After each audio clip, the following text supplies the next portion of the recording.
Author's note, or why did I buy this book again?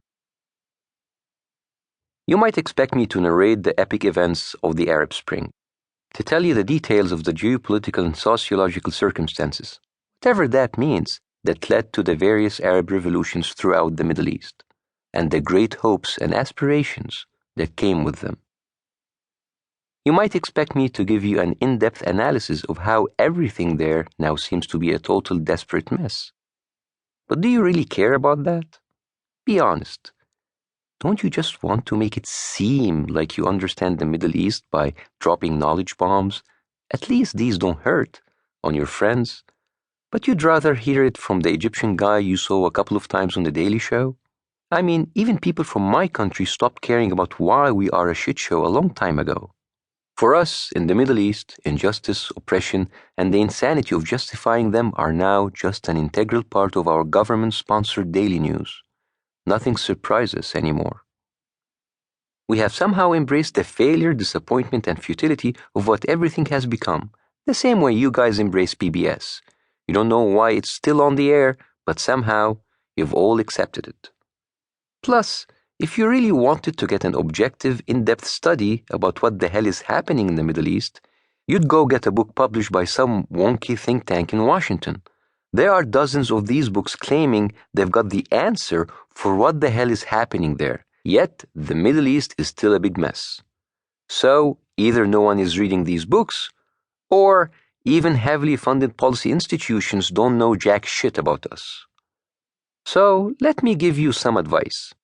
If you think you are ever going to truly understand what is happening in the Middle East, stop. Instead of giving you some underwhelming history lesson, I'm going to tell you my story. What happened to me while the revolution occurred and my unexpected role within it. Yeah, sure, my story makes me sound important, but really it is just a ploy to keep you interested.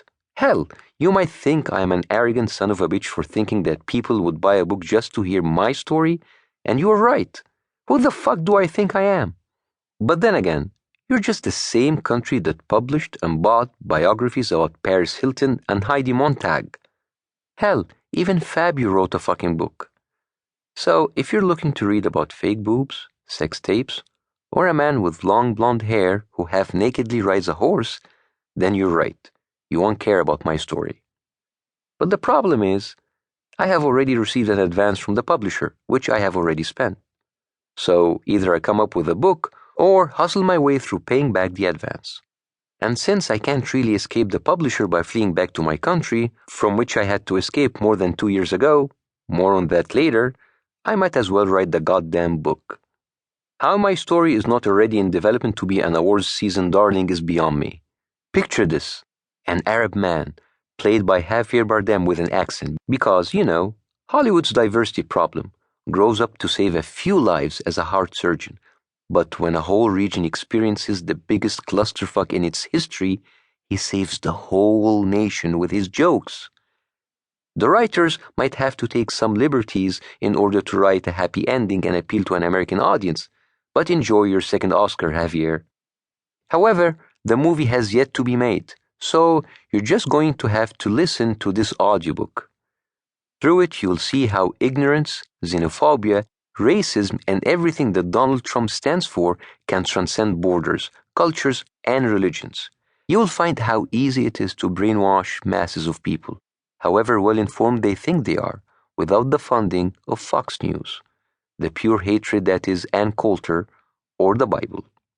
After the fame and the short-lived celebrity life I had in Egypt, my story is all I have left.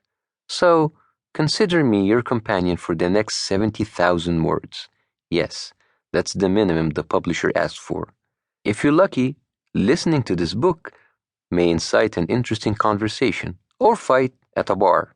In certain parts of the country, I bet you look and sound exotic, i.e., un-American, reading a short history of the Arab Spring through the eyes of the Jon Stewart of Egypt. If you're liberal, you'll attract other liberals, being interested in the matters of the world and shit. If you're really lucky, you might even get laid tonight by some hot chick. If you're a woman, that last sentence is totally sexist and was planted in there by my editor. And if you